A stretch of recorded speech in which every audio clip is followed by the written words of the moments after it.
So we're going to talk about service events. They're right, the lights are bright. But it's good to see everybody.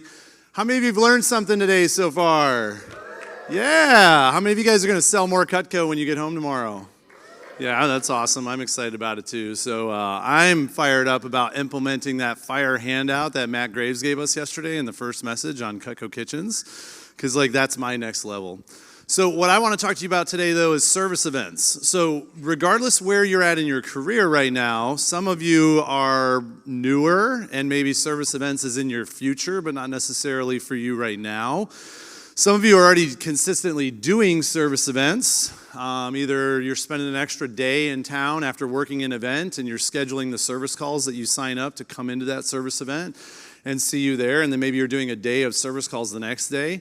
Some of you are actually, strategically scheduling and placing service events in areas where you have large pockets of customers multiple times a year, throughout the year, to be more efficient and more effective in your business so that you can serve thousands of clients at scale. So I know everybody's in a different position based on wherever you are in your career right now. My goal today is not to teach you what to say at service events and the scripts and things like that, but really to teach you what I've learned about what it takes for me to maximize sales every day at service events. So there's plenty of scripts out there, and the dirty little secret here, guys, is that whether you're working the booth or you're on the phones with your clients or you're doing appointments, demos, service calls, or you've got clients coming into service events, the scripts are essentially the same. Like selling flatware doesn't really change that much from the booth display to a marketing follow-up call to a service call, right? Selling cookware, pretty much the same.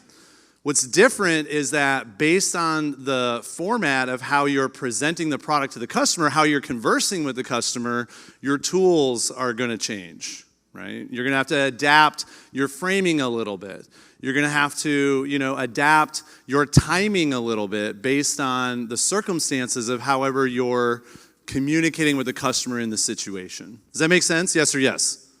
Yeah, right? So that's what I want to get into today, which is basically what I've learned over the last few years of doing service events about how service events are different. The little adjustments we need to make, the nuances, the adaptations, in order to put ourselves in the position where we're not just really great at selling at the booth or really great at selling in someone's home, but then really not so great at service events, but where we're just as good at service events as we are in the other layers of the business.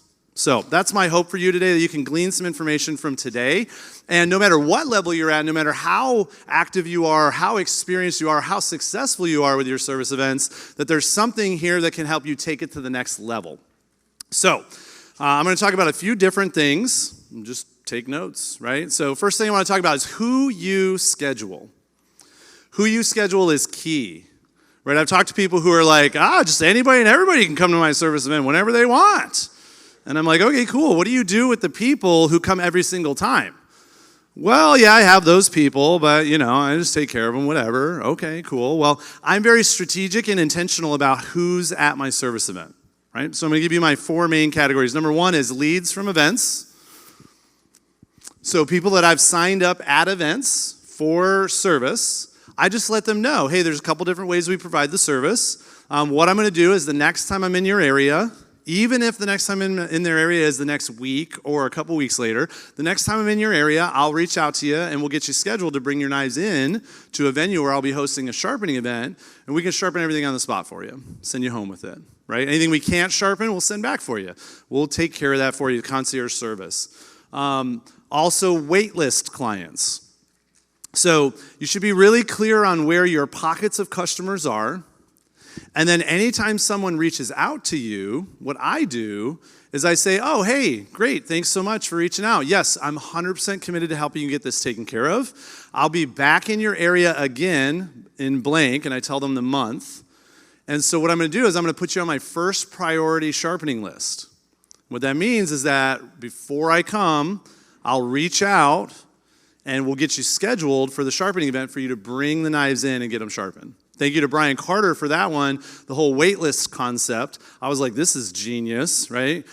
Because how many times have you had it happen where you run a service event, you did all the marketing, you got people scheduled, all that sort of stuff, and then literally the next day, someone from that area reaches out and is like, Josh, I need my knives sharpened. And I'm like, I was just there. I just serviced like 40 people the last 3 days. Like, what is going on here, right? So now they've got to wait a few months. So just having a wait list, and then what I do is I just mark them in my CRM. I add them to a wait list. I think we use a tag, my team and I, we use a tag. And so we tag them like Tulsa service event wait list.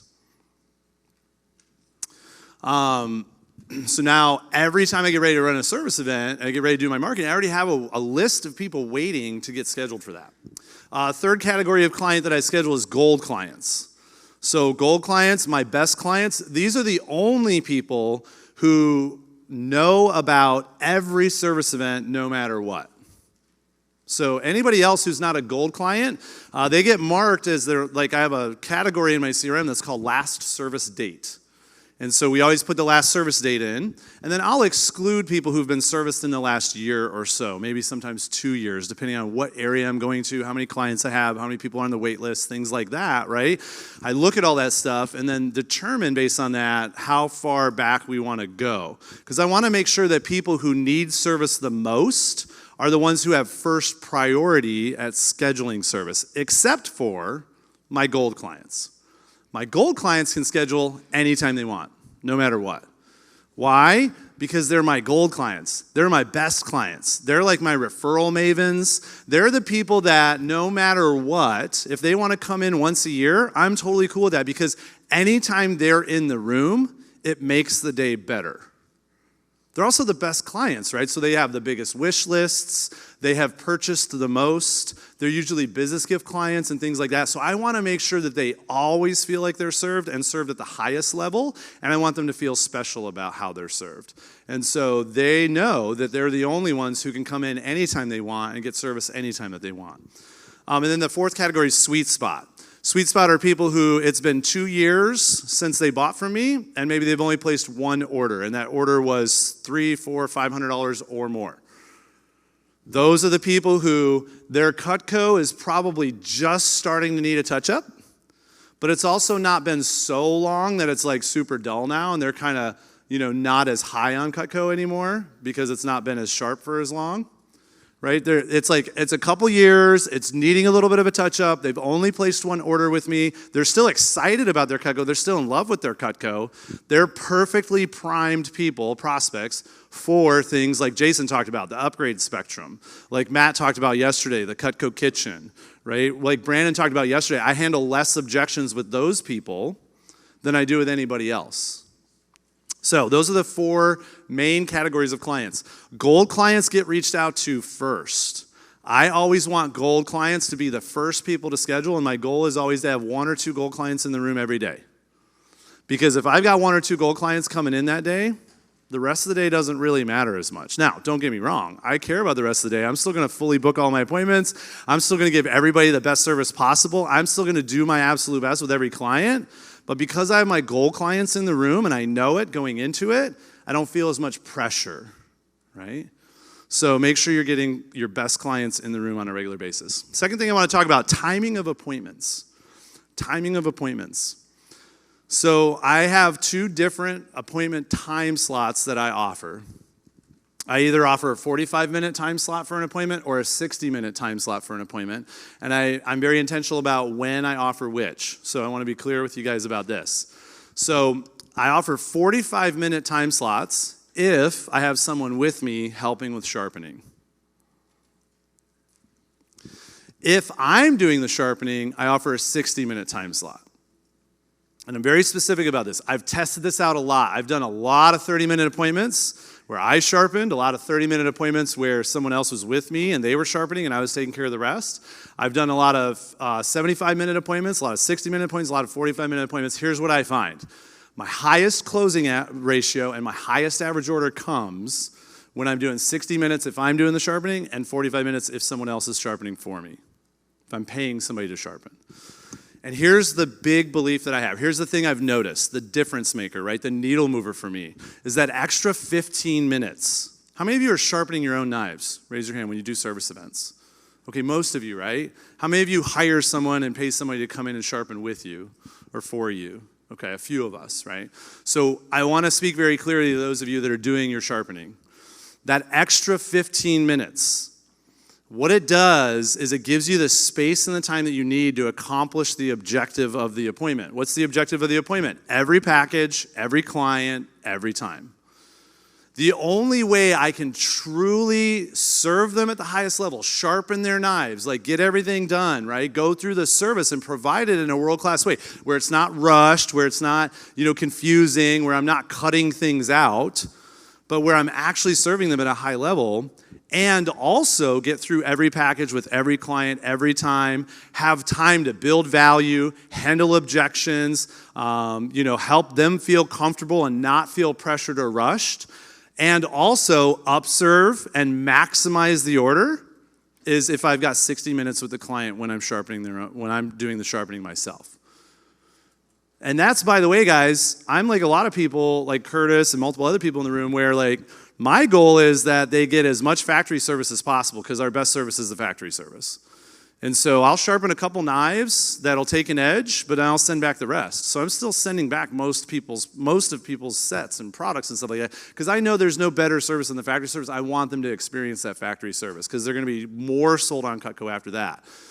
So I don't need to be here with sharpening the knives. But you need the time and space to get through everything without being rushed, without you being rushed, without the client being rushed.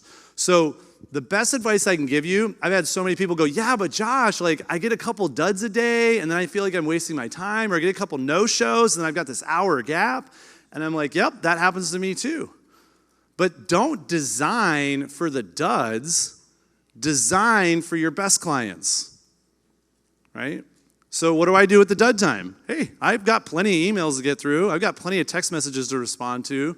I've got plenty of paperwork that I could do. I can get my orders rolled. I can get the knives packed up. There's so many things I can catch up on with that extra, 15, 20, 30 minutes if somebody's in and out real quick or if somebody no-shows are canceled. So I'm not worried about that. I am actually grateful for the couple times a day that I get that extra time.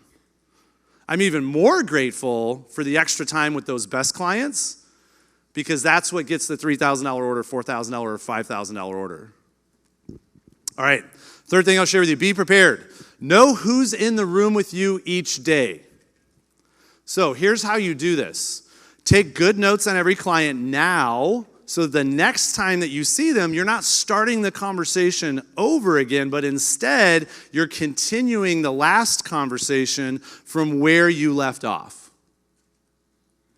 So anybody who comes out and cross-trains with me, they talk about it all the time. I stop after a customer leaves the booth, and I just write notes. I take like 30 to 60 seconds and just write notes. It's part of my reset routine between every client. I do the same thing on service appointments. But my ultimate goal is that I don't want customers to feel like I'm having the same conversation over and over again, and that I'm just a salesperson. I want them to feel like we have a relationship, we have a connection, and that I care enough about them that I'm willing to remember the things about them that we've already talked about, and then talk about those things the next time I see them, right? And in doing so, what happens is it's so much fun because what I'm able to do then is every night before I go to bed, the day before a service event, or sometimes if I had a late day the day before, I don't have time, I do it in the morning, I sit down and I review each client that's coming into the service event the next day.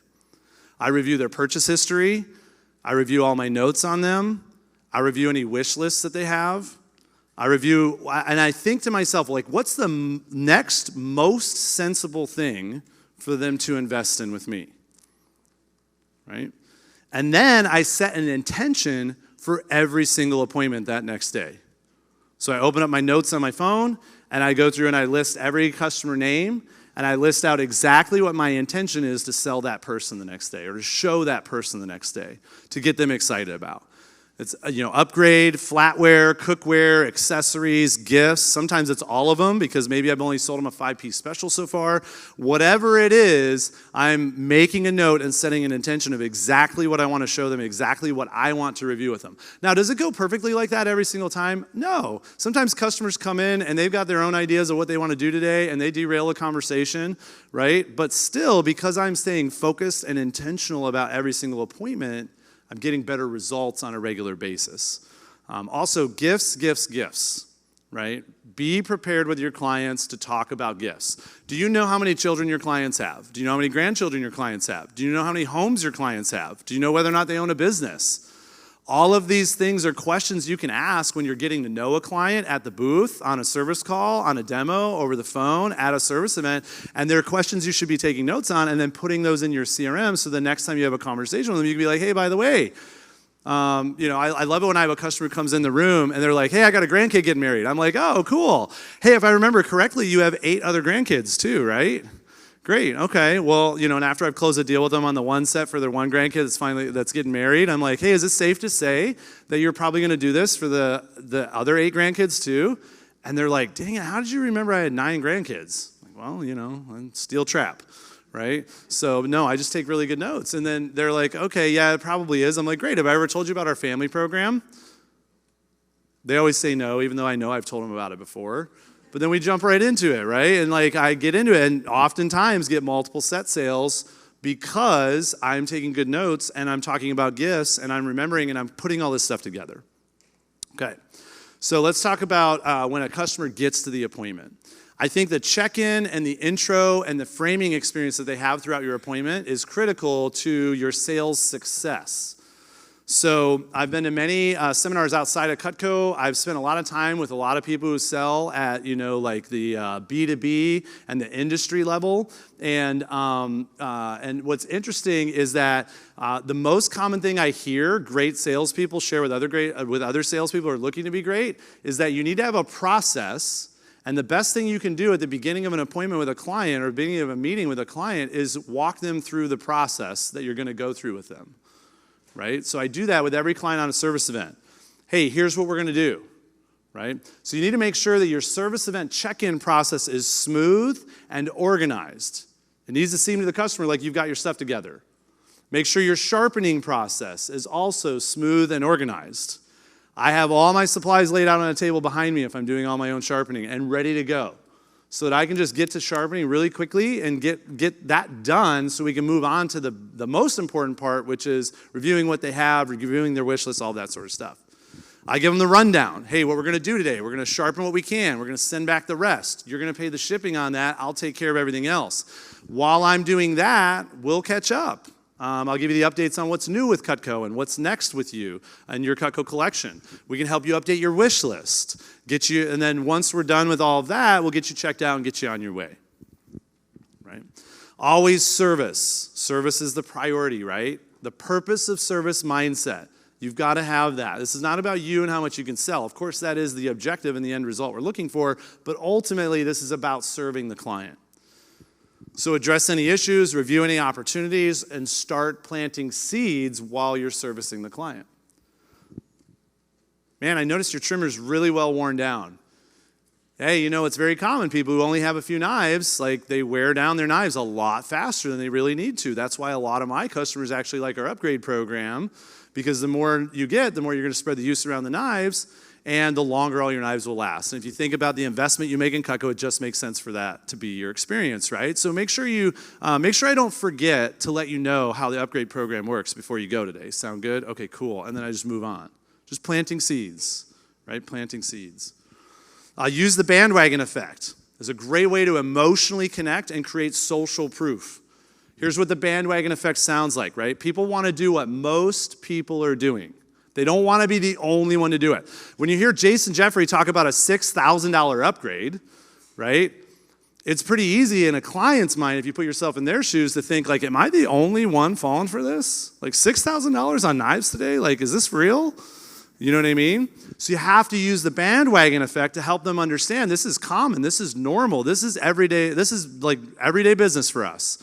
So you say most of my clients, once they blank, that's when they blank. Most of my clients, once they've finished their fan set, that's when they like to look at the cookware and what it would look like to upgrade that next. Right? Most of my clients, once they have all the Cutco they want for themselves, that's when they start looking at Cutco as gifts for family and friends. Most of my clients, once they've retired and they buy that RV, that's when they like to put, the RV set in there. You have an RV set? Oh yeah, I never told you about that? Oh my gosh, I'm so sorry. I'm so bad at my job. Luke likes to always remind people, the people that we mentor in our mentoring program, if you're not level 10 on each package and program, then you may as well be 0. Right? So you've heard it multiple times. I'll say it again. Make it a focus this campaign to work on the next package or program that you want to get to level 10 on, while maintaining your skills in the packages you're already level 10 on, and start stacking packages. Once you're level 10 on the next package, then you start working on the next package, and so on, right? Make it routine to listen to audios, watch videos, go to conferences like these. The TGP events team has an incredible website with an entire archive of content. Get a mentor, right? There's plenty of us in this room that do mentoring. That's the fastest way, and it's how I personally have always done it. So go cross-training with one of the national cross-trainers. If you haven't done that yet, you're leaving a lot of CPO on the table. All right, I want to talk about power intro and goal sharing. Your power intro and your goal sharing are critical. Matt crushed it yesterday with that, so I'm not going to spend a ton of time on that. But in service events, here's what I've found to be the best for me. Right? Most of my clients are working on blank, and I fill in the blank with Cutco Kitchen or building their Cutco collection. I have my collection brochure right out on the table. And most of my clients are working on what we call the Cutco collection. So once you have this, you'll literally never have to buy another kitchen product again the rest of your life. I know watching me sharpen the knives is not the most exciting thing to watch. So that's why most of my customers like to see what's new while they're here. Hey, whether or not you buy anything today is totally up to you. I just want you to, just remember, I'm not a high-pressure guy. But it is a great time to be buying because, and fill in the blank, like Seth talked about, right? Always have a reason why now is the best time to be buying. It could be a goal you're working on. It could be a special that you're running. It could be a show that just ended and you're extending the specials from that show into your sharpening event. It could be a big contest you're in, whatever it is, but always give them a reason why now is the best time to be buying or is a great time to be buying. We have a lot of new stuff that's come out that you haven't seen yet. Tell people that, right? I love it when people say to me, well, what's new? The last 3 years, I don't know if you guys noticed, we've come out with a couple new sheaths, right? And so the last 3 years, I had customers to be like, what's new? And I don't remember who I heard this from, but I thank you, whoever you were. I think it was Seth or Bert. But I answered the question with, well, anything you don't have yet is new to you. That little power pause. And they laugh. They do exactly what you guys just did. They kind of laugh and they go, oh, okay, well, what don't I have yet? And I'm like, sweet, this is awesome, right? So I tell customers, if you do see stuff you like for you or for a gift, anything you get will be helping me towards a really big goal I'm working on, so make sure you let me know, right? Because I'll be sure you're taken care of since you'll be helping me towards that goal. Let's talk about quality questions. So I'm running through a list of quality questions here. You guys can email me, cspjosh@hotmail.com. I'll be happy to email these questions out to you. Again, my email is csp, like Cutco Sales Professional, and then my name, Josh, Josh, @hotmail.com. I'll be happy to email you these quality questions. But so one of the things I do right out the gates with a customer is I have this quad fold, right? How many of you guys use quad folds in the room? Raise your hand. Yeah, cool. Thank you to Seth and Kelly Kinzer for forcing Amy at Vast Action to get this made because it's been a game changer in a lot of our businesses, right? But this basically just has every product on it. I think this is what Matt talked about last night. But it has every Cutco knife on it. It's like a checklist. On the backside is all the accessories, the pots and pans, the silverware, all that stuff. But first thing I do is when a customer brings in their knives, I go through this and I check it all off. Here's what you have. And then it makes it very easy for them to see what they don't have yet. So I update this, I review it with them. I show them the packages like, hey, here's our upgrade, here's our fan set, here's our cookware, here's our flatware, here's our accessories, And then I just ask, what would you say would be the next upgrade you'll make in your personal collection? And you can ask that at the beginning, you can ask that at the end, you can do both. I always want to know, how long have you had your Cutco? How have you liked it? And what have you liked best about it? And I have customers, even at service events, always sign my happy customer list. Their name, how many years they've had it, and their favorite thing about Cutco. Why? I do that at the very beginning because where I want them mentally when we get into the sales conversation is I want them thinking about how long they've had it and how much they love it. Psychologically, they're emotionally connected to their Cutco in a way that they weren't when they walked in the door. Because I'm asking quality questions that get them in that mindset that I want them in. That's the best place to have them when you get into the catalog and what's new and all that sort of stuff. Hey, what have you liked best about your newest Cutco? So I'm very aware of what was their last purchase, and I want to know, how do they like it? What do they think of it, right? I want that to be an experience where they're thinking to themselves, oh yeah, I have actually really enjoyed the Cutco you sold me before. Gets them reconnected to the trust, right? The satisfaction. Do you cook because you like to or because you have to? Do you ever cut or cook blank? Fill in the blank with whatever you want. I love to focus on not jobs that ultimate upgrades or ultimate knives and fan set knives focus on. What gift-giving occasions do you have coming up this year or next? Notice how I'm not asking, do you have any gift-giving occasions? I'm asking, what gift-giving occasions do you have? I just assume that they do. When are we going to get you your flatware? Hey, when are we going to get you your flatware? Thank you, Calvin Lopez, for that one. I love it. I like every customer, hey, when are we going to get you your flatware? And I love that question. I'm pointing at the chest right next to me. And it's so funny because they show all their cards right away. And then their two objections come up. And I go, oh, okay, cool. I don't care if they have objections to the flatware because I can handle those objections. And I love it because now I'm still going to pitch the flatware. Even if they said, I have 5 sets I'm totally happy with, blah, blah, blah. I'm oh, great, yeah. Actually, that's the reason you want the Cutco flatware. Because you don't have to have 5 sets anymore. You just have one good set, covers all your bases. And they're oh, I never thought of that. What do I do with my 5 sets? I'm donate one to the church, give one away to the kids, put one away somewhere else. Who cares? Get the Cutco. What is your pots and pans situation at home? Have you ever given the gift of Cutco? And my favorite question the last couple years, hey, what do you do for a living? That one question right there, thank you, Rob Robincheck. Thank you, Philip Tice, for really hammering it into me to make sure I was diligent about and disciplined about doing that, asking that question to everybody. But what do you do for a living is what helped me go from selling 75 grand in business gifts, 100 grand in business gifts in 2022 to selling 150 grand in business gifts last year. So 50% increase in that, and I'm going to sell even more business gifts this year because of that. So to wrap it up, because I'm out of time, the secret to great service events and selling as much as possible there, obviously you got to be level 10 with your scripts. You got to be intentional about who you're getting in the room. You have to have a really good introduction and framing process. You have to be disciplined about reviewing every package with every client every time and giving yourself the time to actually be able to do that. But also understanding that really a service event, a great service event appointment, is a hybrid of a world-class service call and a world-class booth approach, right? So for the service call, it's about service-first focus. It's having structure. It's sharing your goals. It's keeping things laid back and informative and having fun with your customers, right? You have a captive audience, a one-on-one experience with the customer in the room with you. It's their own private shopping event, like Seth mentioned. But then when it comes to the booth, it's concept-focused. It's questions-directed. It's quick and to the point because we want it to be a little bit more fast-paced, and it's delivered with power punch value, right? Having that 60-second pitch on the flatware where it's value with a power punch, and they're oh, wow, okay, tell me more about that. Or with your cookware, having that 60-second pitch down, or having that fan set pitch down, that ultimate upgrade pitch down, so that they go, oh, wow, that sounds so interesting. Tell me more about that, right? Do that, and you guys will sell more on your service events. Thank you very much.